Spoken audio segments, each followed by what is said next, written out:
So this is Canvas by Google. So here students will get all the resources that are required before and during their courses.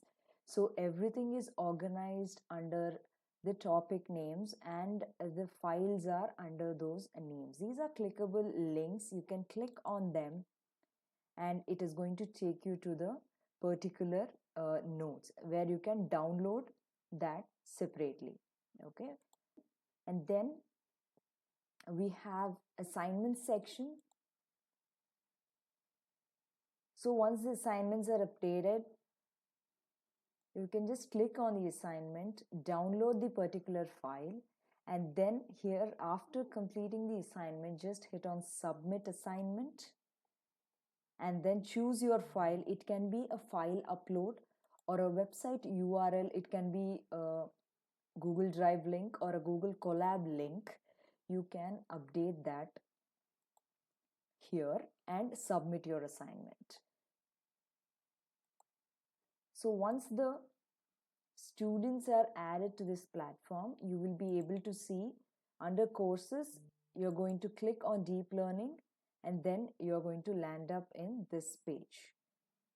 So here we have different options, like we have dashboard here.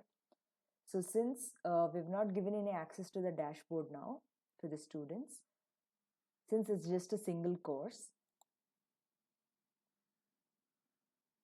and you have calendar to organize your study, so you can use that.